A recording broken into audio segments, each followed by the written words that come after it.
Ryan. It's very nice to meet you finally. My Yeah, name great is to meet you. Yes, my name is Brett Petersel. I'm an editor at Horrorverse, which is part of the Macabre Daily Network. I'm very excited to talk all things Night Patrol today, as well as your film history and some of the things you've been working on. So I'm just going to dive right in. So before we jump into Night Patrol, I'd love to start off by focusing on your filmography, which went from Boomerang Kids to Low Oh, Life. the throwback. Yeah, I'm going way back, but as well as to like VHS 94's Terror segment and up to Night Patrol. Can you tell me like about your approach to directing and like how this is affecting or moving it to your next step of the career?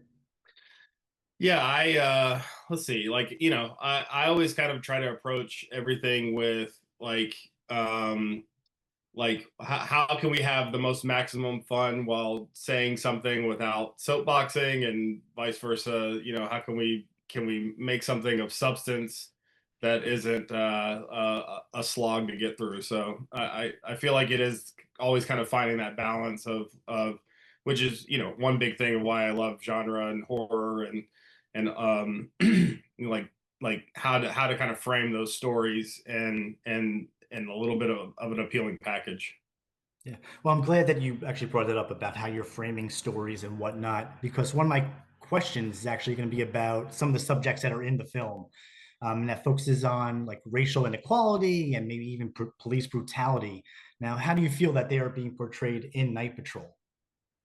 Yeah, I mean, it's definitely the like an early crux of why we wanted to do this story is specifically police violence and yeah, like you said, systemic racism. But in that, like I I feel like this film, my previous film, obviously you mentioned VHS as well, is like how do we kind of like tackle just really hard, like sort of uncomfortable stuff to talk about within a film that still, tries to be a crowd pleaser and like something that you can kind of have fun with still. So, it's always finding that balance and always like kind of struggling with, are we going too far? Are we not going far enough? And what we're ultimately trying to do with the film for sure. Yeah, you definitely did round up a great cast with Justin Long, CM Punk, RJ. I'm going to mispronounce the last name as Crowler. Kyler, RJ Tyler, Kyler. excuse me. Yeah. And also with Dermo Maroney, who I also probably just butchered his name as well. Like, Yeah. so when you bring together these characters, like how do you expect them to kind of interact with each other on screen, or what kind of persona do you want them to exemplify on there, so that the audience can understand the story, the tone, and what's happening or unraveling?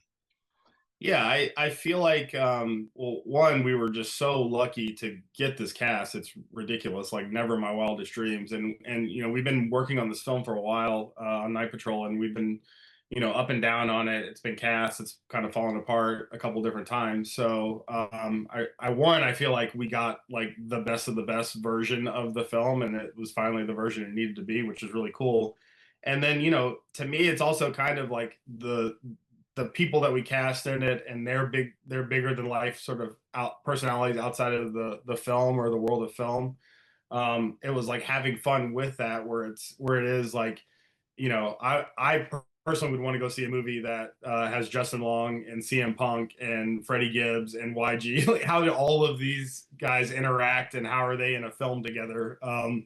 Jermaine Fowler, it goes on. So like to me, that was definitely, as we were building it, was like, oh, you can see like, and everyone was sort of feeling that, like within the cast as well, of like, wow, this is really, I've never, it feels almost like a Mad Libs version of like of a casting thing of like, oh, these guys are all in this film together. And you know that I think translates really well to where their characters are and how far apart in the world that they are, and then them all sort of colliding together. Yeah, because the acting history for all those actors, I mean, are fantastic. Definitely wide ranges, and I feel like when I watched the film, it all came together. That synergy, Oh, cool, thanks. and everything came. I loved it. So I'm going to kind of jump around here with some of my questions, because I'm going to talk now kind of about the visuals of the film, and I said in regards to the presentation, it kind of gave me the Collector vibes, which was directed by Oh, Marcus cool. Easton, very 16 millimeter like, Yeah. gritty 90s colorful vibe. Now, with that approach, how do you feel like it really brought more life to the film? Because there was also some POV shots and I guess some a lot of night vision. Mhm. Um, how does that tell your story even into a further you know Yeah, I step? think I mean like the grittiness I've always been really into of, one was like, okay, how do we make this feel like we're playing with a gritty, LAPD cop drama that like people know that sort of subgenre. And then we're also bringing in like a vampire, like my favorite vampire movies are like the 80s, sort of like near dark or even Lost Boys sort of punky version of the vampire stuff mixed with kind of like 90s like Menace to Society or hood movies in general, for lack of a better word. So like the yeah, that sort of set the aesthetic early on was just like we know we want it to be real grimy and feel, we like saying that like we wanted it to feel grimy and like sort of grounded and real, but also not. We didn't want to go super docu handheld, sort of thing. We still wanted it to elevate it and make it feel like a big movie.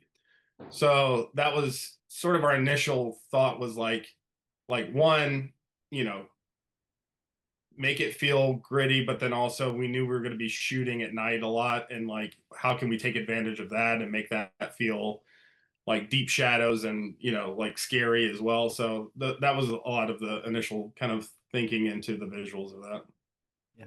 So you kind of jumped into some of my other questions, and this is in regards to like the influences of the film. You mentioned Near Dark, Lost Boys, Menace to Society. Now I saw your film influence list on IMDb, and Uh-huh. there's 7 films there, but there was one that I was kind of surprised was missing from it, and which was Training Day. And I Mm. feel like there were some similarities there, or they were parallel to each other in terms of like kind of like maybe a rookie cop who was kind of new on this on the beat, and it's just learning the trade from a Denzel Washington like character. Mhm. But I'm curious as to seeing how maybe that film might fit into an influence here.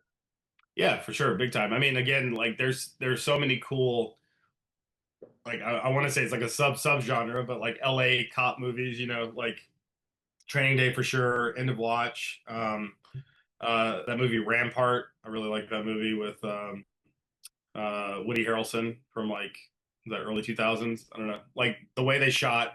And that was another thing the DP, Benjamin Kitchens and myself, we talked about too, was just like, like LA daytime, LA sun looks a lot different here than it does anywhere else. So it's like, how do we like do our like daytime scenes that feel sort of like burnt out and like the sun feels like, a character and a presence so that like when it's gone, we're sort of like feeling, its absence as well.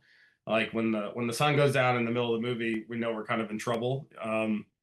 So I don't know. There are a lot of those kind of like, yeah, like using different references to that stuff. The Shield and the Wire as well, other cop stuff that like we were pulling from. So it was always just like, can we make it feel like an authentic cop movie that turns into this other thing that still has sort of remnants of that vibe to it? And then how do you mix and match it with these other pieces and have fun with it? And again, I feel like part of the, having like someone like Justin Long, who's like the Scream King horror, having a big horror moment where like a horror guy butting up against Jermaine Fowler, who's more known for comedy, but it's like I knew I'd known him from before, and we'd had a couple other projects we were working on, so I knew he could really like deliver sort of that leading man vibe with RJ. Like the movie's kind of he's the heart of the movie. I'd worked with Nikki Michaud before, and she plays the mother, Ayanda, and she just is like again sort of the soul of the thing. So it was like, how do we kind of make all like use everybody's their energy and their different sort of worlds that they're coming from, and how do we make that sort of the pillars of the film. Yeah. Now there was that vampire element to it, but also the Zulu mythology, Hmm. and I'm always curious as to like like how do you? I don't know if it's a real thing, to be honest. I don't know if it's a belief system or something that Hmm. people have practiced, but I'm definitely curious as to like how you find these influences for your films or these elements and bring them in to tell a story, because it actually turned out to be such an important part of the film, toward the Yeah, for end, sure. with RJ's character. So I would love to know like what kind of research you dove into in order to make this happen. Yeah, just full research and like a ton of it, and honestly just being open and sort of trying to find like knowing our vampire movies or vampire stories, and trying to find what's kind of a fun cool way into it. And like specifically, um there was like folklore around this creature that was vampire like, that has iron teeth, so that was where the fangs come from, the metal fangs come from. And it was just like, how can we kind of like bring these, like a different flavor to it that uh sets us apart, but then also it feels fresh, but feels like still of a world. And that's one thing I love about vampire movies and vampire lore in general, is just like you're always having to set like, these are the rules for our vampires. Like every vampire movie goes, okay, this is what we're doing. So it's so malleable to, obviously like what you want to talk about thematically, but just in general, like the fun of like, we get to build our own sort of monster and how it works and what the lore is behind it.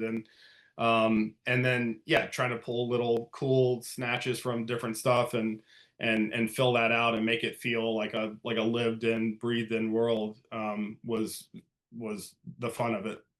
Yeah, I think it was great that you actually didn't really follow the vampire lore in terms of sunlight killing a vampire, Hmm. or I think also maybe even a stake in the heart or a stake to the body. So I like how you kind of expanded upon it and made it your own universe in Yeah, a and that's way. kind of the fun, is like the characters are have seen vampire movies before, and they're like, okay, what do we do? Or like, our cryptozoologist bloods are like, okay, what specific vampire are we dealing with here? How do we deal with this? Yeah, that's like, I mean, again, we were just having a ball Yeah. Oh, with that. And then it was interesting, like those three characters that Freddie Gibbs, YG, and Flying Lotus play, they were all sort of just like of the same, like again, like these conspiracy theorists, whatever. And it was so cool once we cast them and really tailored it around each guy's personality, like how they almost kind of become this really interesting spectrum of like, Philo is like the farthest, like out there conspiracy theorist guy, and Freddie's in the middle, and YG's like the skeptic. And we sort of like inadvertently made our own like X Files like with these guys, and just had so much fun every time we were shooting like their scenes. Like everybody was around just kind of hanging out watching them have fun. I definitely noticed the synergy on screen. So like I Yeah. said earlier, that I feel like that pairing of everyone really played out well, as I watched it.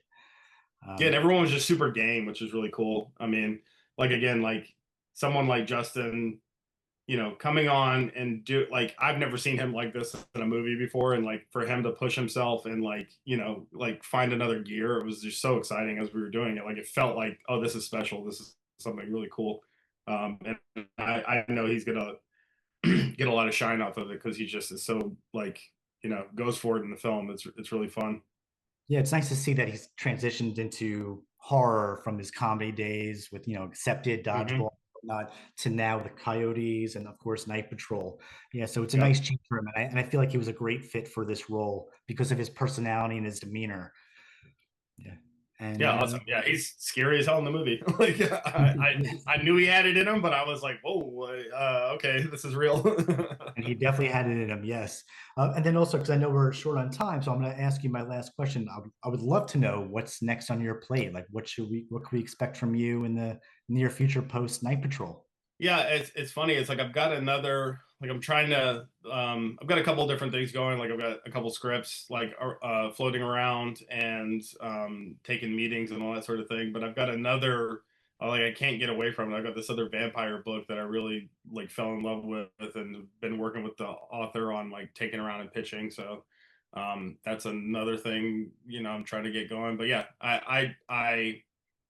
I'm just excited about and really just diving in on this. We've been trying to make this for so long that I'm just like, really excited to go and travel with it and push it as much as possible. And everybody like all of the talent like in front of and behind the camera are just like this has just been like a labor of love for so much of us for so long. The producers have been on it for a while, and a lot of the crew I've worked with previously, and this has been the next thing we've been trying to get going. So I am going to take a little time to like revel in, like a little bit of a victory lap of like we got this movie made, and I'm so excited for people to see it and yeah, do the work on it and try and push it. Yeah, well, it's fantastic. I can't wait for everyone to Thank see it you on so much. January I 16th. appreciate it. Yeah, January 16th in theaters and then coming to Shudder as well. Yep. Yeah, so, like I said, a pleasure speaking with you today. Thank you for your Recording time. stop.